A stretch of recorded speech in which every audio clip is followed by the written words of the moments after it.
What's up, everyone? Welcome to another District Gooner Pod, brought to you by two Arsenal supporters in Washington, D.C. This is episode 43. I'm KP, and my co-host, Steven, is back in the lab after a 2-week break. Dude, say hi to the people. Howdy, KP. 2-week break. Where we been at? What you been doing? I mean, I think I'll just start out with a quick apology, right, to the listeners for keeping you waiting. Told you we'd be back after the Villa game, and next thing you know, my computers, all three of them, were just not shipped to me from Atlanta when I got done with a job. And so didn't have a computer, right, for a whole week, and that hurts. Right? Personally, especially with the thoughts, right? That's why we started a podcast. Get some of these thoughts out there. And yeah, big apologies to everyone. And I know you probably needed it, right? Had a tough little run there, man. We'll get to it all, of course. Today's episode, we're gonna start out by kind of reflecting on the Premier League over this period that we've been gone, and then the second half of the show we'll spend time talking about the Champions League and just reflecting on the overall run in the tournament, etc. Right? Yeah, when you needed us most, we went missing. We like to say we're a footballing pod, so when you needed us most, emotions were high. We've been all over the place. Within 2 weeks, it's crazy. You've seen the highest of highs. You've seen lowest of lows. We're really all over the place. So I think we'll give you some good perspective. We'll give you some, obviously, Chelsea game, that's a high, right? That's a huge win, 5-0 against some rivals. We love it. And we're down in the dumps, Champions League. So we'll give you some perspective of what we thought, of course. But this should be a good one. Should be a good one, man. Well, let's jump into it, right? Chelsea, the Jokers, that was the one game that in the big run-in that you had called out, saying you just never know who's going to show up. And we are recording on a Wednesday evening, right, after hours. So reflecting back on the game now, 24 hours later, a 5-0 thrashing at the Emirates, dude. King Kai with a brace, Benny Blanco with a brace, Leo, starting out everything, man. Good vibes coming out of it right now. For District Gooner Pod, some fan favorites, really. The fan favorites, all three of them. I think those are probably my guys, Leo Trossard, his guys, Kai. And then together, we both love Blanco. So it's like, this was a District Gooner kind of game. What a game, first of all. First half was actually kind of... Chelsea were in it, I would say, from my perspective. Chelsea had a chance, right? I call them... They are the Jokers. They could spoil things. They're quick. They're pacey. They're young. They throw caution to the wind and are all... throw a ball forward. They can get to it. They can be quick. But they also have Nico Jackson up top. Don't forget about that. So you get the first goal. Immediately, it's like, if we get two, it's done. It's a done deal. And then it hits halftime, it's 1-0. It's like, oh, man. But obviously, we put them boys away. Easy peasy. Easy peasy, dude. It was so nice. I mean, Nicholas Jackson, he should have been off, right? I think that was a red card. That was a brutal little step on Tommy, man, who has been in and out of the lineup as is. And I was really shocked that the review period for that was so short, and he didn't even get a yellow for it. No, what I don't understand is it's almost like VAR didn't review it. And what I mean by that, obviously, I think they're watching, but like the commentators, anytime something like that happens, they're like, all right, VAR is reviewing it. Check complete. No issue. They didn't say that the VAR is happening. They show the replay back, and it's like a nothing thing, like a nothing tackle to them. They're watching the game.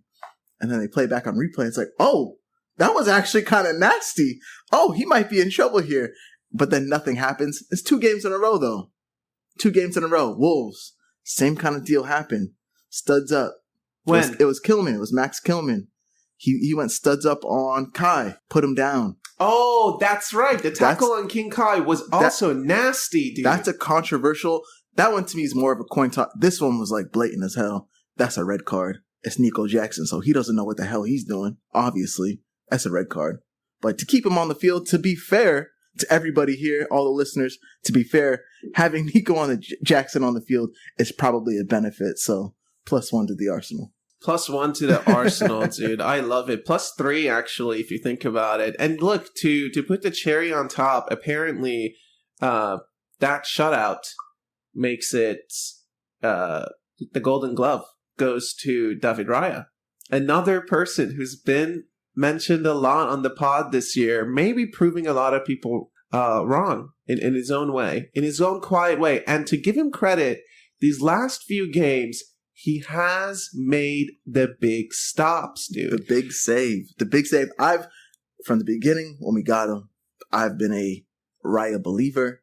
From watching him at Brentford, I like the way he plays. He's a footballer. I think he fits this team really well. Are you on the train?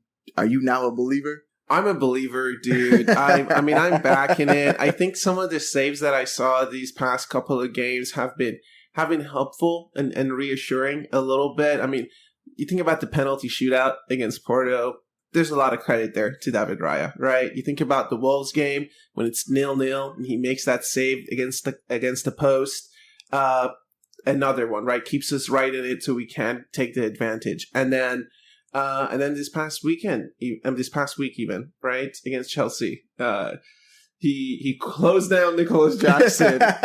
So this man put it wide. He was so scared of Raya. He said, I'm going to put it wide 3 yards out, dude. Yeah, I'm going to say the proof is in the pudding at this point. If I'm one-on-one stop for my life, who do I want in the goal? I want Ramsdale. One-on-one stop for my life. Ramsdale's a better shot stopper. But think of how many chances we've given up this season. The type of chances we give up is because Raya's not giving them chances at all.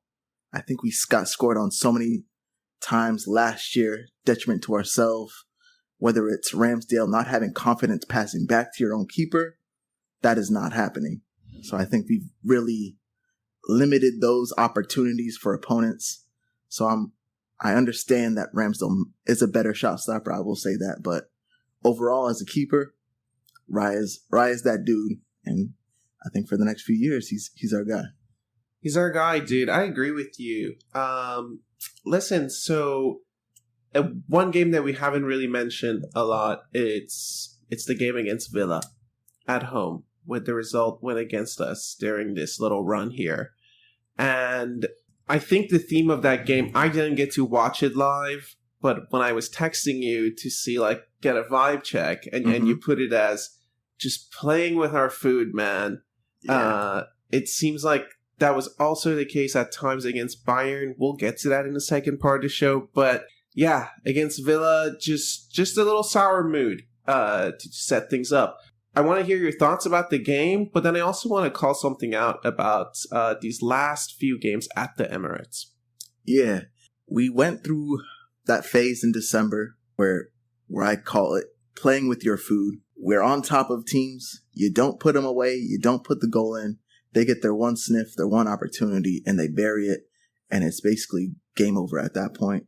That's how I felt about the first time when we played Villa. They got that chance really early. McGinn scored on us.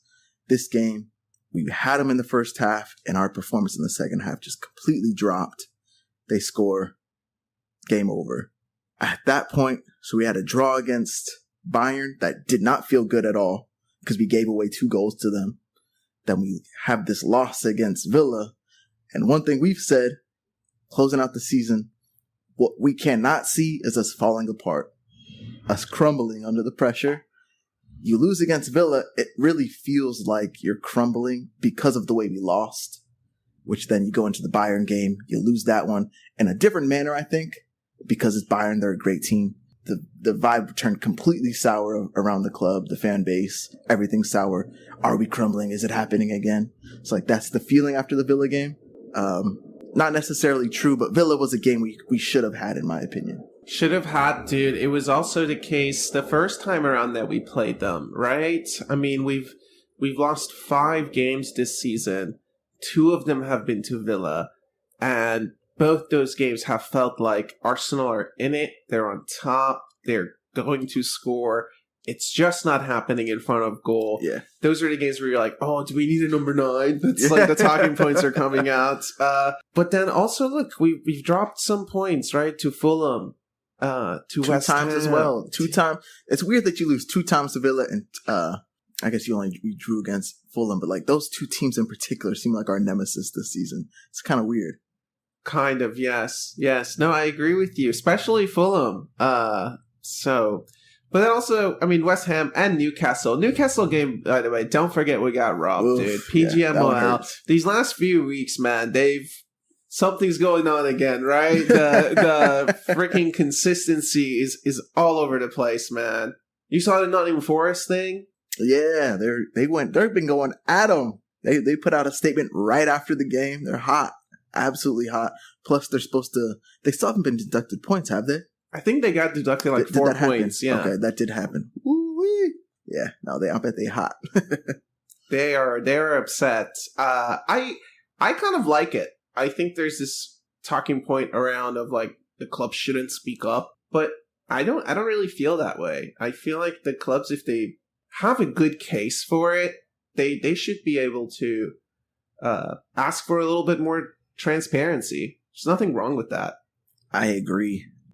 I think the English way, right? Maybe this is culturally different. Like the English football is this gentleman's game. That's how they feel about it. Nah, like it's from our perspective, it's not like that. If this happened in any American sport culture wise, you'd probably eventually the coach is gonna say something. So basketball, NBA, it happens all the time. All the time. Teams play the Lakers. There's a free throw disparity that's crazy. Coach after the game press conference states that first thing. Like, let me look at the stat sheet real quick, blah, blah, blah. Yeah, if things happen to you continuously, let them know. And numbers don't lie at the end of the day, right? It's just numbers, man. 2 only means 2. I don't know what to tell you. So, all right. So just to wrap up on the Premier League, look, these last couple of weeks, it's had its downs, it's had its ups, and the manager, 6 weeks ago or so, he said that anything under 90 points feels very difficult to win the league, right? And now with 4 games to go, 12 points up for grabs, Arsenal are sitting at top with 77 points. Man City are behind with a game in hand, but Liverpool just finished playing and they've lost to Everton. So now it's a 3-point solid lead over Liverpool with the goal difference. But in reality, only a maximum of 89 points are available to Arsenal. What do you think? Is that a worry? Is that why the crowd feels so jittery and nervous? And just, it feels like to me, some of these home games over the last couple of match weeks, the crowd is just projecting a lot of bad energy onto the players, dude. Where you think about how Liverpool didn't win the league for 20 years. Part of that is because of their crowd. Yeah. Would like make the players a little nervous, would have PTSD. We have a lot of PTSD, to be fair. It's maybe well deserved, but it just feels that way. The atmosphere is not totally as supportive as it could be. Definitely not as supportive as it could be. I saw a thing this week after this game. Jesus came on as a sub. We're obviously up like 4-0 at this point. He gives away a pass and the crowd like really groans. Like, because he hasn't been playing great, right? Really groans. And Arteta turns around to the crowd and is like, hey, like, let him be. Basically, let him do his thing. He doesn't need that. I agree with it.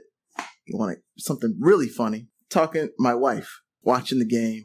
She's like, like after I guess it would have been after getting put out of Champions League.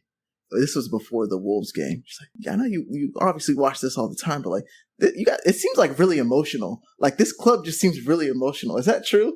Like the team, it just seems like very emotional around it. It's like, yeah, we just started off with the highest of highs, the lowest of lows. That is something I think I would change about the culture around the team personally.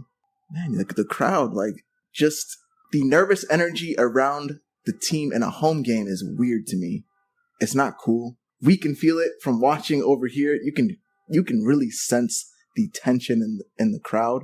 Maybe it's always like this, and I just haven't paid attention because we've been dire the last 10 years and we haven't been in this position to win a league, right? So in my formative years, Never really got to see a good Arsenal. But man, it's the tension. You can really cut it with a knife. First half is usually we're up. And as soon as that point comes, we're like, oh, we might lose this, or oh, we might hit a draw. It's like the crowd just really deadens down and everything. You're so scared of everything that happens.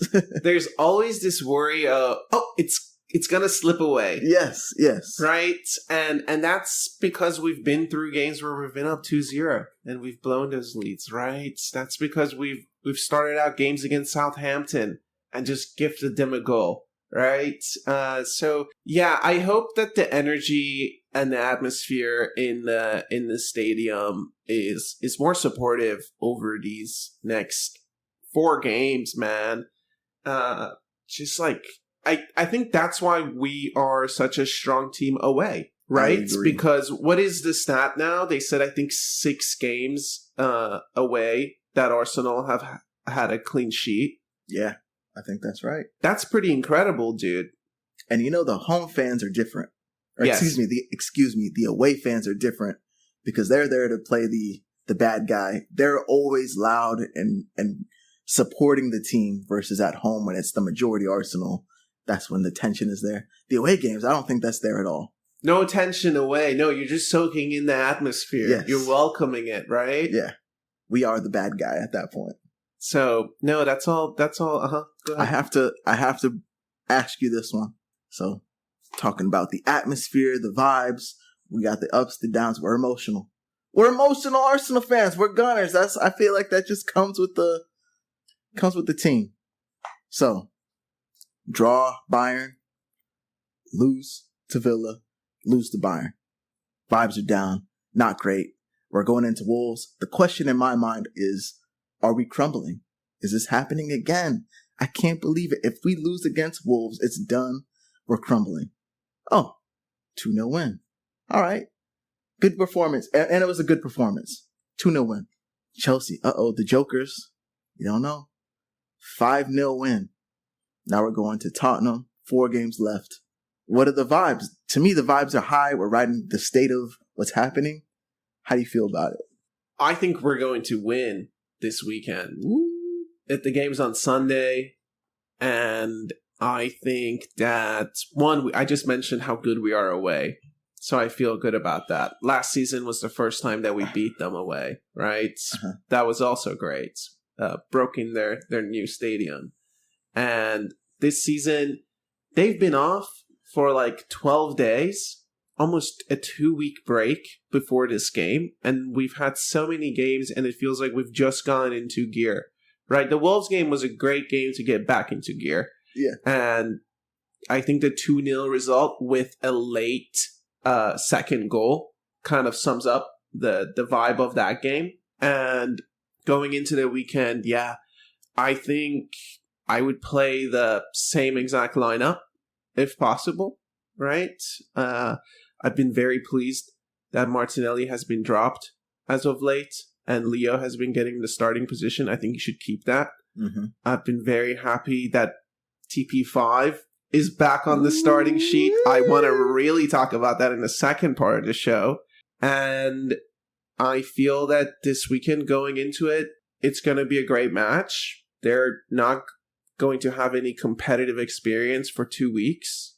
And I think we're going to smoke them. I would say 3-0. A 3-0 professional win away, dude. Wow. I agree with you. We ride it. Again, we're an emotional team.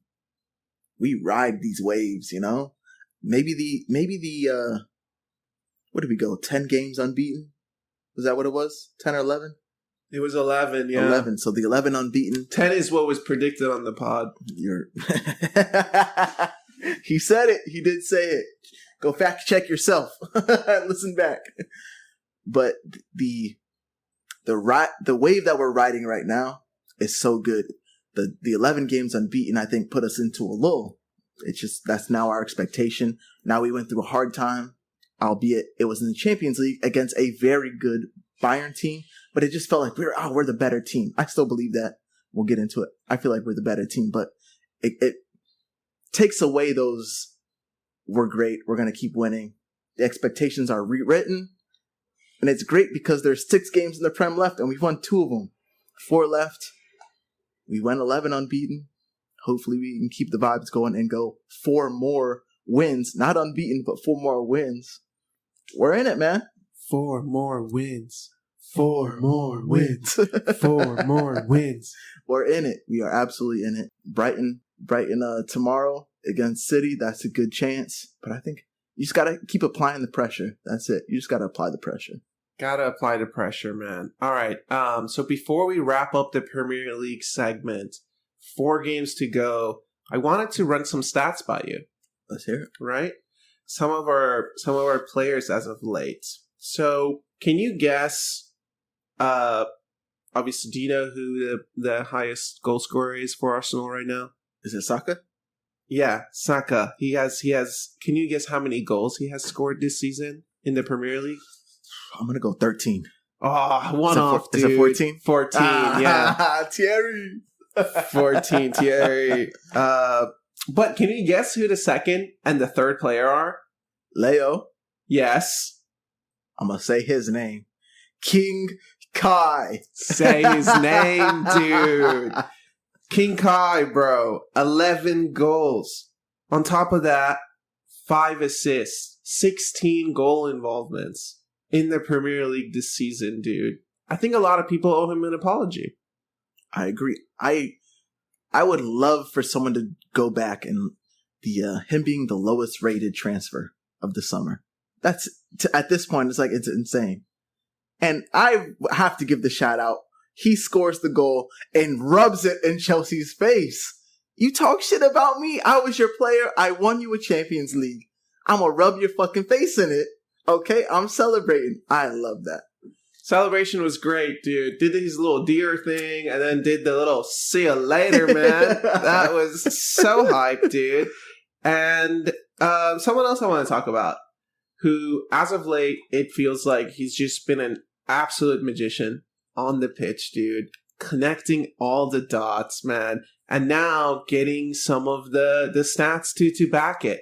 Martin Odegaard. Can you guess how many goals and assists he has had so far this season in the Premier League? Prem. I'll go with 16. My God, he's done it, dude! 8 goals and 8 assists, man. That's money, dude. Let's go. Incredible. This dude has been on a tear. An absolute tear. He has been so good. So good. Real captain performances, man. One thing I wanted to call out here, right? So you remember the top 3 goal scorers. Leo, Kai, Saka. Uh-huh. Behind them is just Odegaard with 8, right? So that's the top 4 right there. Okay. Now, I want to tell you how many shots players have taken. Can you guess the top 5 highest shot takers for Arsenal this season? Ooh. Is it different than these guys that we just named? Some of them are, yes. That's why it's interesting. Ooh. I'll throw Nelly in there. Martinelli has taken 54 shots this season. And I will throw He's at 5. Okay. I will go with Saka. Saka is the leader of the shot takers. 96 shots. Ooh. 96 shots, but only 14 goals. And I mean, we're just talking. I mean, he also has 9 assists. He's also the leader for assists for the team with 9. I mean, 9 plus 4 is that 23? It's 23 goal involvements from him. That's pretty good, to be fair to him. Okay. But 14 goals from 96 shots feels like the conversion rate can be improved. Could be better. So we got our left wing, our right wing. I'll throw Kai in there. King Kai, 57 shots. Okay. 11 goals. Good conversion, dude. Absolutely. That's a 20% conversion rate. That's not bad. Jesus? Gabby Jesus is 4 with also 54 shots. Equals Martinelli, dude. So can you guess how many goals Gabby Jesus has? Oof. 6. 4. Ooh. From 54 shots. Not great. That conversion has to be improved on. We know who he was, though. We knew who he was. Yeah. So then the other guy has to be Trossard. No, actually, it's Odegaard. Odegaard has taken 70 shots this season. Yeah. That actually makes way more sense. That was a terrible guess. Trossard, they don't play that much. No.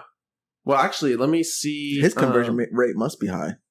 Let me see his conversion rate. Well, Trossard has taken 53 shots. Okay, so he's right outside the top 5 then. But also 53 shots and 10 goals. Yeah, that's good.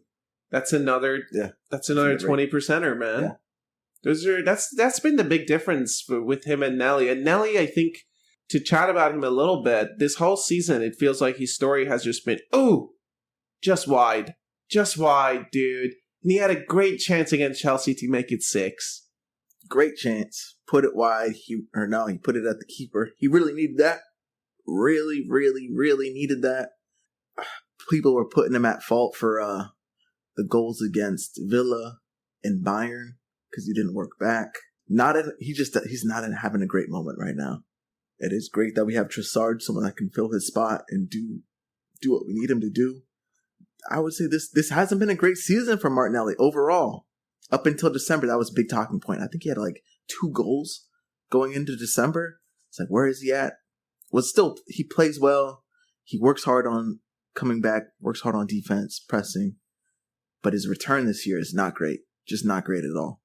Yeah, I agree with you. I think his total goal involvement has been 10. And for a left winger that just last season had like 15 goals and still the assist could have improved, right? Yeah. I think he only had like 4. And I think the bar is set. That's the thing about the Fulging standards, dude. Nelly, next season, he knows. This is why I personally feel much more compelled to spend big money on a proper winger, dude. On either side. I would like to see another winger join the team. We'll see what happens. I like to think of Ben White. Got his position taken not once, but almost twice. He was a center back. Saliba took his spot. And he's a right back. Tomiyasu almost took his spot. But guess what? Ben White's one of the, if not the best right back in the league right now. Right? He's worked his way back into it. He's got that fire about him. I would like to think that Martinelli does, watching him for a couple of years, that's who he is. But right now, Trossard has taken his spot. So it's up to him, right? Can you work it? Can you work it back, man? And I would even say Jesus probably over him right now. I would rather Jesus start than Martinelli right now, to be honest with you. I agree with that on the wing, especially because it feels like Jesus knows the number 9 is gone, dude. Yeah. That's King Kai's, bro. That's Jesus lost his position. Kai has won it. Jesus he's still making errors, but he also is creating chances. He is really creating chances. He had that chance against Chelsea. Rice was offside, but woo, that's beautiful. Yes. He created that chance against Wolves. Beautiful. Like Jesus can actually make something happen. He might not score, but he'll make it happen. I agree with you. All right, well, I've thrown some offensive stats at you. Should we switch over to some defensive stats? Let's hear it. All right. Can you guess who has had the most tackles for Arsenal this season? Declan Rice. Declan Rice, dude. 73 tackles. What was that, like 34 games? Just 3 tackles a game? Mm-hmm. That's pretty good, man. You know, number 2 behind him, actually, the surprise. Can you guess number 2? It's going to be a shocker, I think. Kai. Bukayo Saka. Oh! 59 tackles, dude. 59 tackles. Good for him. Offensively and defensively. Backing it up, dude. And actually, number 3. This might surprise you the most. Odegaard. Zinchenko. No! Yeah, you got me. Zinchenko with 50 tackles, man. All right. Aerial battles 1. Who do you think? King Kai, dude. Kai. Easy, man. 84. 84, dude. That is 8 more than Big Gabby. 76. Number 2.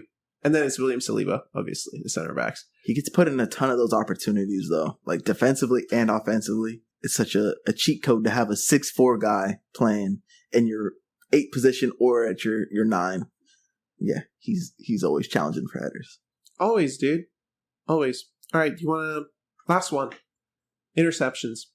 Declan Rice.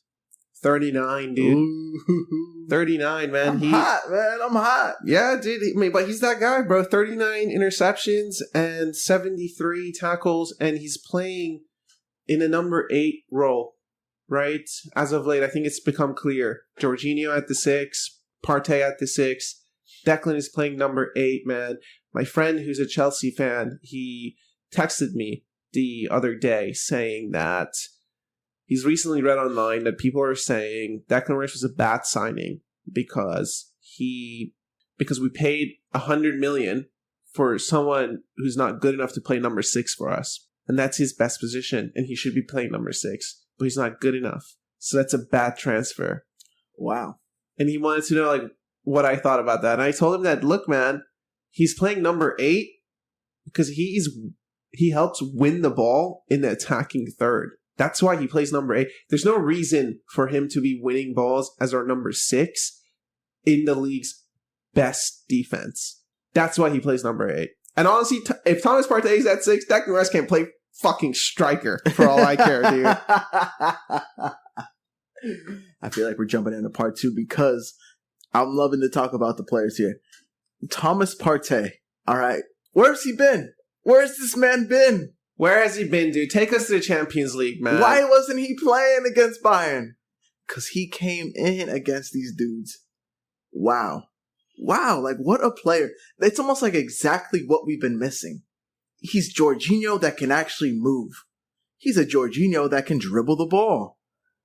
It's crazy how much one player can just like flip a switch for you and just change things. He's a Jorginho with a faster trigger, dude. Jorginho got that wind-up time, bro. The hands come out, the leg is like going backwards. Partey's like ping.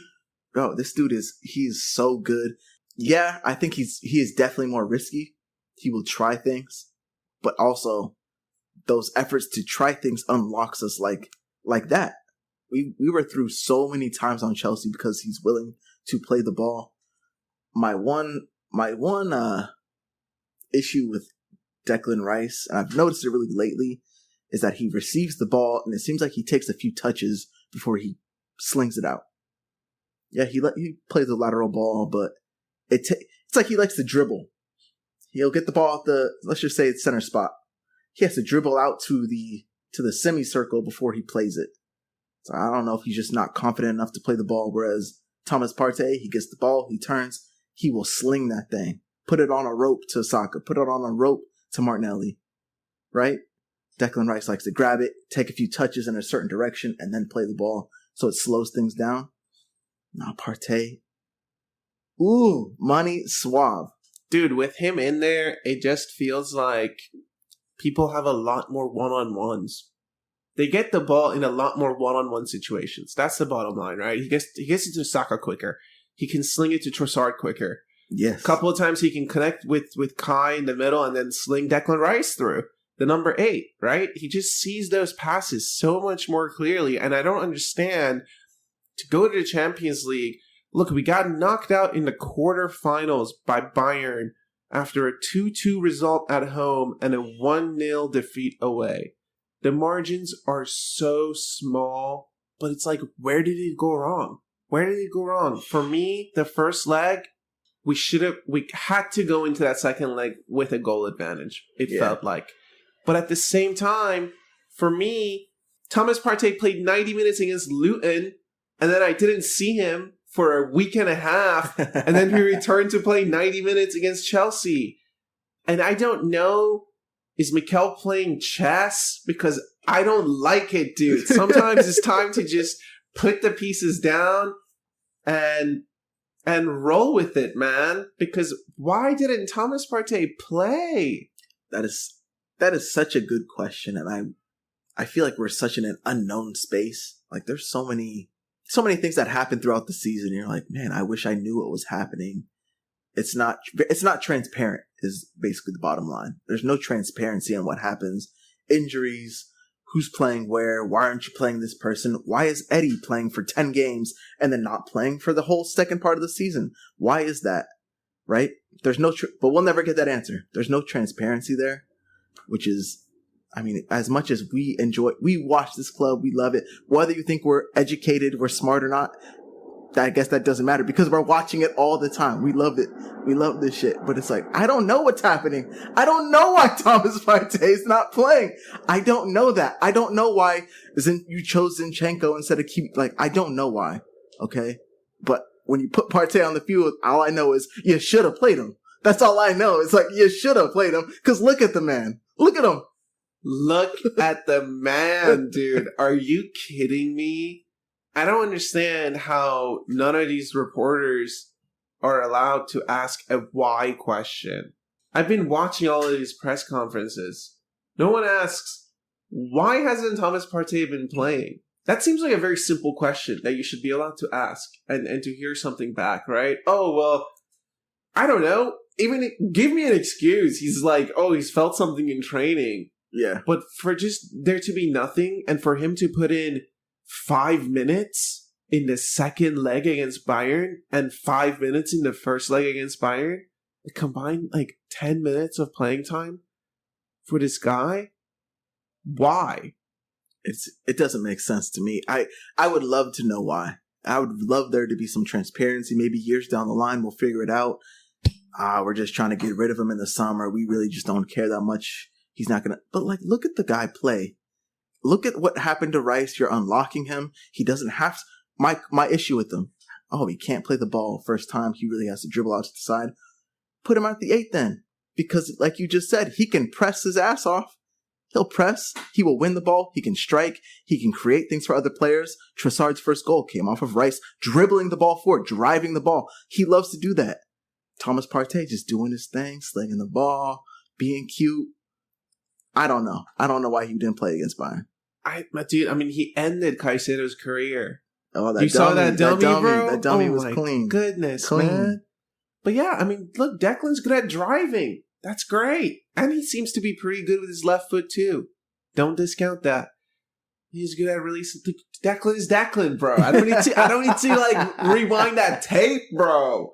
But what's happening in training? Sometimes I just really don't know. Are you upset with the training level? Maybe these are some of the things as a young manager where you have to learn to, we're talking playoffs. Playoffs, dude. Playoffs. That's what we're talking about, man. And sometimes it's whatever, this guy's going to turn up during game time. Sometimes there is a little switch that flips when you cross the line. Mm-hmm. It's just the transparency. Fabio Vieira. He went in for Saka, and he looks like he could do some stuff. I know we're up big against Chelsea at this point. I understand that. But he looks like he can do something. It's we've been crying out for 3 weeks, give Saka a rest. Who can fill in for Saka since the beginning of the season? Where has Fabio Vieira been? I know he got hurt and he had the red card situation where he lost a few games there. We haven't seen him since December, November? Where's this dude been? You started Smith Rowe a few games. Nelson's been getting in. Where's this cat been at? What are we doing? I feel like we listen to things, you see things, and it's just a continuing story of we're playing the same people and we're running them into the ground. It's the end of the season. We got no juice left. We have no juice. We've run ourselves into the ground. I've seen stats about the most played players. Have you seen that? No. The most played players in the Premier of this league. And we have let's say the top 10, 6 of our guys are on there. I'm not surprised by that. Right? And the other ones are maybe 2 from City, 2 from Liverpool. The rest is us. It's well, why? What aren't we learning? I don't know, man. Their rotations need more justification, it feels like. I think that one area of improvement is the rotation factor throughout the season. And if you think about it, this season, we really haven't had domestic cups either. We got knocked out pretty early from those tournaments. So for Saka to be still on in the 86th minute against Chelsea, crazy. That feels wild to me. Yeah. You put on and I'm telling you, yes, it's 5-0, but the dude knows he has to perform. Fabio hasn't seen the field. So he's playing he's playing. He had that right-footed shot. He's trying things compared to Nelly and Jesus. Fabio outplayed both of them, in my opinion. To me, personally, if I'm on the board, if I'm making decisions, if I'm Edu, it's very clear to me of how I want to proceed with transfers. Trossard, Jorginho are probably our two best outside the 11 players. I'm talking who our regular starters were. They're our two best, and they're older. I think Trossard's like 29, but Jorginho's like 31. Yeah. I think that's the way to go. You should pick up older players that want to play and win. Don't pick up players that are 22 anymore, because we have like players that are... Odegaard's one of our veterans, and he's 25. So you pick up an older player, 29, 30, 31, that can give you 2 years, work his socks off for you, and that's who you choose going forward. That's the player we need to be looking for in the summer. They come at a discount because they're older. They come at a discount because they don't play for a top club, right? To me, that's the way we got to move forward. Is like, keep getting some veteran players. I will do whatever you need. I will give you my body, and we will try to win things for you. I hear you on all that, man. I really do. I want to talk more about the Champions League run that we had this season, right? It's the first time back after 7 years. You think back to the starting line against Bayern in the quarterfinals, fighting for a Final Four spot in the Champions League, and 8 out of the 11 starters have never even played in the Champions League before this season. And I've seen a lot of fans come out and say, hey, like, we should have won the Champions League. First season back, right? Those are some of the expectations. But I feel like from the beginning on this pod, we said... that's a good point. I wanted quarterfinals, and I got it. So I'm cool with it. I think you wanted 16. I just wanted to kind of get to the knockout stage, right? So it's the first time back. A lot of these guys don't have the experience. I mean, even Declan Rice, he's never played in the Champions League. Yeah. You forget that, right? But, so yeah, I just wanted to get out of the group and maybe get through the next round. A lot just depends on the draw when it comes to that point. So, overall, I feel very proud of the guys. And the performances that they put in and the results that they got. And I think they're really going to grow from this experience this season, man. 100%. I think the people that we pulled in the knockout stages were fantastic for the growth. Porto, that's such a good team to pull, man. Because you're better than them, but like they took us to the wire because of the way they play. Great experience getting to play people that play that anti-football mentality. We're here not to win. We're not here to win the game. We're just here not to lose it. And we're going to take you to penalties. Like, that's great. Bayern, European legends, right? That's a huge, they got the mystique about them. And we took them to the wire. Like, we lost by a goal to them. Not bad. By a goal to them, and it felt like a lot of those matchups, they gave us a lot of respect in them as well. Mm-hmm. So there was a little bit of that. And also, I think the biggest lesson learned from the Bayern matchup was how tight the quality is in this tournament.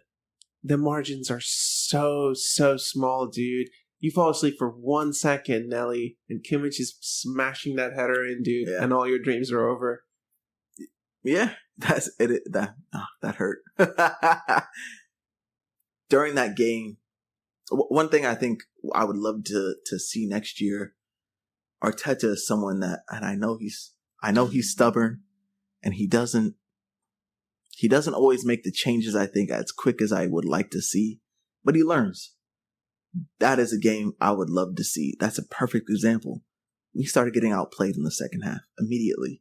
First half was tight. We're in it. Second half, I think the 50...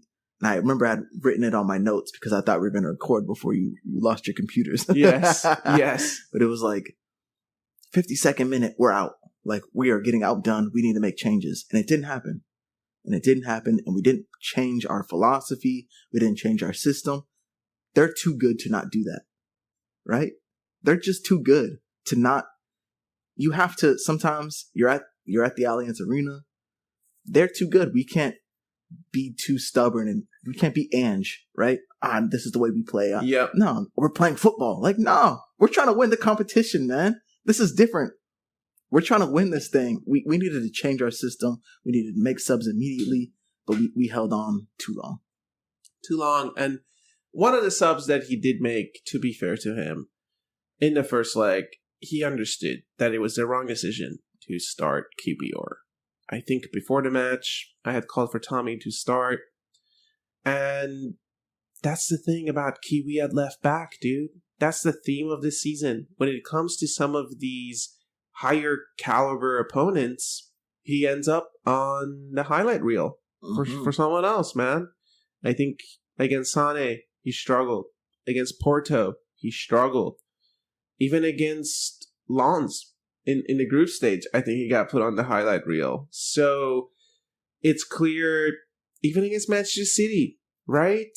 That first half, So I think he's a good option to have, and I'd like to see him stay on next season. But I also want to see him more at center back, as we've said before on the pod. I have no issue with QBR. We were short at left back. At the time, I'll take a QBR over Zinchenko, which is bad, but that's how I felt. But then back to transparency. Where's Tomiyasu at? It took him a while to get back into the team, right? Yeah, like why? Why?